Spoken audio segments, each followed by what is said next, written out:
사랑합니다. 성도 여러분, 화요일 아침입니다.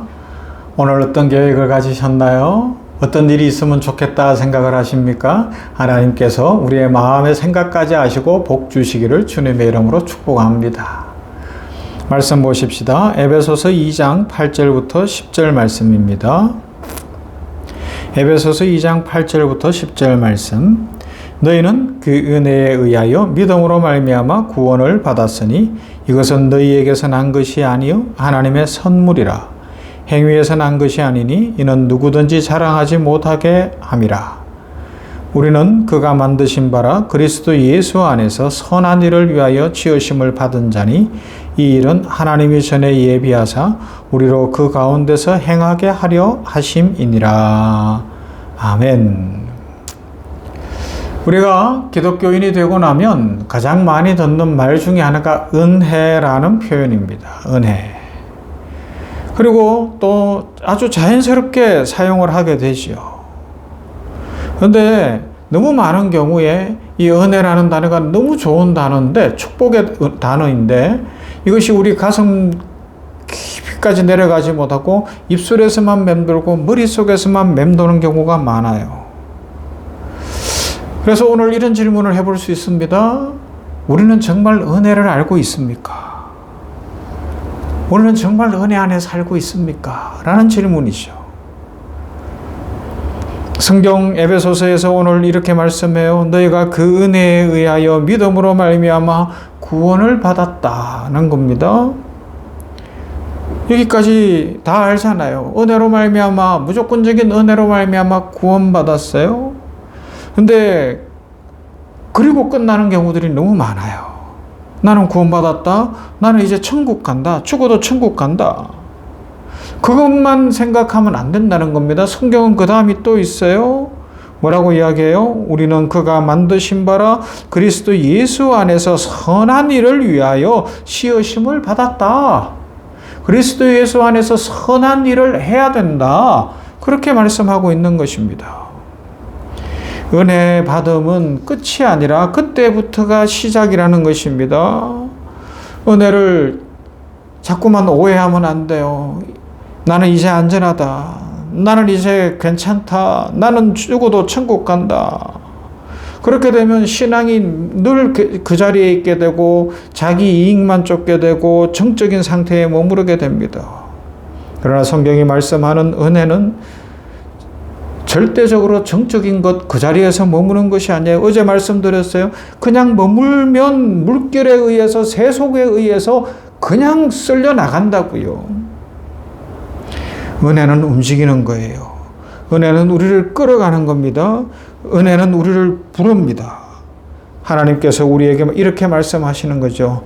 자, 이제부터 너는 세상으로부터 독립되어 나의 자녀가 되었으니 다시 시작하자.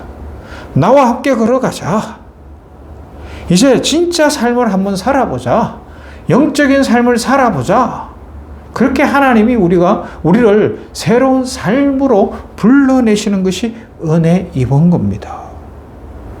우리가 하나님 없이 살아가던 그 시간들을 한번 돌아볼 수 있기를 바랍니다. 열심히 살았어요. 남들보다 뒤처지지 않으려고 정말 최선을 다했습니다. 무엇인가를 이루기 위해 수고의 땀을 수도 없이 흘렸습니다. 그런데 더 깊이 들어가서 보면 어때요? 방향이 없는 거예요. 오직 현재의 쾌락과 이렇게 쌓아놓는 거, 그런 것들밖에 없는 거예요. 의미가 없었어요. 만족이 없었어요. 왜 그래요? 진짜가 없었기 때문입니다. 하나님이 계시지 않았던 거예요. 인생의 방향이 분명하지 못했기 때문에 그렇습니다. 우리 사람은요, 하나님 없이 살 수 없는 존재입니다. 하나님 없이 살아가면 겉으로는 멀쩡해 보여도 속에서는 계속 무너지죠. 그래서 어느 순간 이런 생각이 막 밀고 올라오는 거예요. 나 왜 이렇게 허전하지? 나 왜 이렇게 외롭지? 나 왜 이렇게 마음이 공허하지? 내가 지금 어디로 가고 있는 거야? 나 이러다가 어떡하나? 그런 생각에 사로잡히게 되는 거예요. 그런데 성경적으로 보면 그것이 실패의 증거는 아닙니다. 그러면요, 하나님께서 우리의 마음속에서 우리를 불러내시는 신호예요. 그것이 하나님이 은혜 주시는 방편일 수도 있다는 것입니다.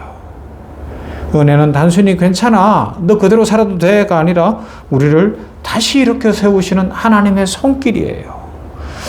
우리를 다시 새로운 길로 인도하는 하나님의 부르심입니다. 그래서 진짜 은혜를 경험한 사람은 이렇게 고백하게 되겠죠. 어떻게 해요? 이제 나는 내 마음대로 살 수 없는 사람이 되었다. 말씀대로 살아야 되고 성령의 인도하심을 따라야 되고 하나님의 방법대로 하늘 뜻을 구하며 살아야 되는 거구나. 그런 고백을 하는 거예요.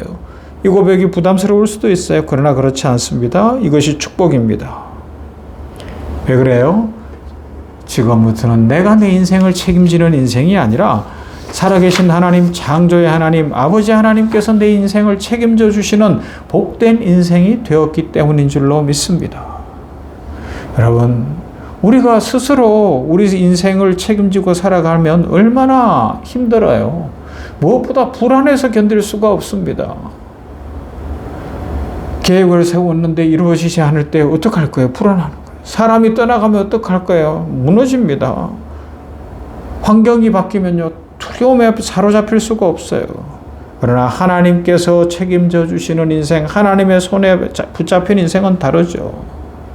흔들릴 수는 있어도 무너지지 않습니다.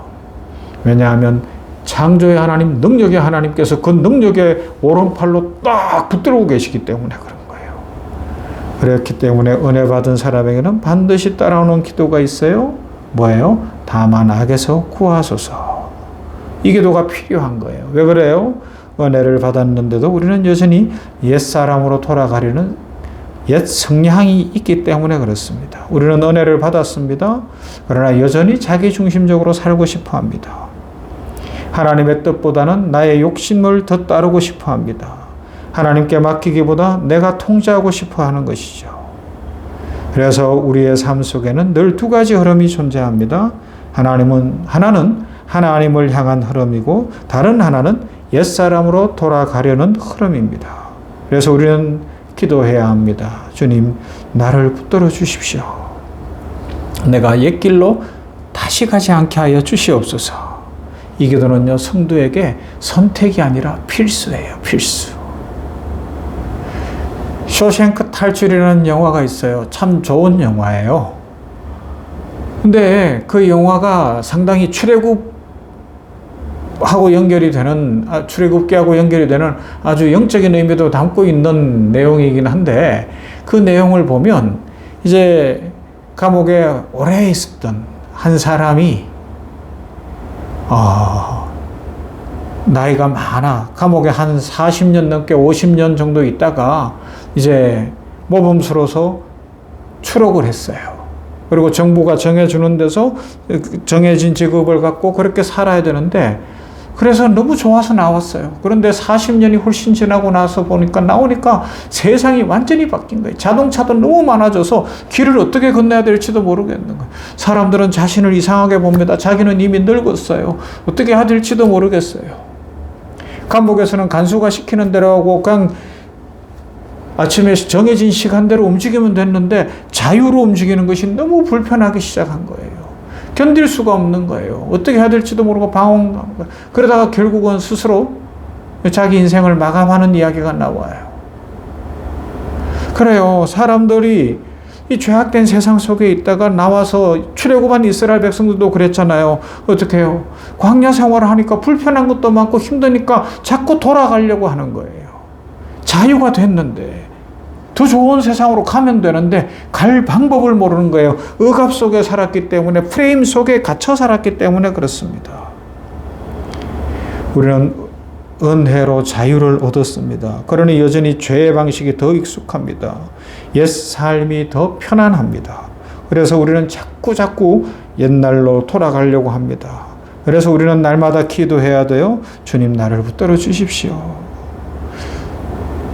옛날로 돌아가지 않게 하여 주시옵소서. 은혜는 우리를 가만히 두지 않습니다. 은혜는 우리를 변화시킵니다. 은혜는 우리를 성장시킵니다. 은혜는 우리를 움직이게 합니다.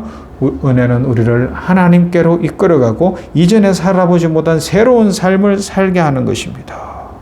은혜를 진짜로 경험한 사람은 삶에서 참 변화를 경험하게 되는 것이죠. 삶의 기준이 바뀌고 삶의 목적이 바뀝니다. 그리고 무엇보다 삶의 중심이 바뀝니다. 나 중심에서 하나님 중심이 되는 거죠. 이제 우리는 이렇게 살게 되었어요. 그러므로 오늘도 이 은혜를 따라서 살아가십시다. 세상이 아니라 하나님의 백성으로서 은혜 입은 자로 새로운 삶에 도전해보고 하나님이 주시는 축복을 누리는 복되고 아름다운 인생 되시기를 주님의 이름으로 축원합니다. 참 좋으신 아버지 하나님 감사합니다. 은혜를 입어서 하나님의 자녀가 되게 하셨으니 감사합니다. 이전에는 세속의 프레임에 갇혀서 세상 따라가고 그냥 마귀의 종이 되고 사망의 권세 아래에 있었으나 이제는 하나님의 은혜 입어 하나님의 자녀가 되게 하셨으니 감사합니다. 이 은혜를 입었으니 세상을 거슬러 올라가게 하여 주시옵시고 자유하는 인생을 살게 하여 주시옵시고 우리들의 삶에 새로운 인생길이 열리게 하여 주시옵소서. 주님 손 붙잡고 살아가는 인생, 성령의 충만함을 입은 인생이 되어서 세상 사람들은 살아보지 못한 자유의 삶, 축복의 삶, 은혜의 삶을 살게 하여 주시옵소서. 오늘도 우리 병원교를 축복하시고 우리 병원교의 성도들 한 사람 한 사람을 기억하시고 영적인 성장이 이루어지며 구원의 분명한 확신이 있게 하여 주시옵시고 기도의 소원들을 이루시며 무엇보다 자유하는 인생 되었으니 은혜 입은 인생 되었으니 믿음의 성장이 이루어지게 하시고 부흥을 허락하여 주시옵소서. 다음 주에는 고난주간을 맞으며 특별히 전 직원 대각성 집회를 합니다. 세워주시는 종들에게 함께 하시고 은혜의 시간, 축복의 시간, 변화의 시간이 되도록 주 성령께서 함께 하여 주시옵소서. 예수님 이름으로 기도하옵나이다. 아멘. 찬송합니다. 310장 하나님의 은혜로.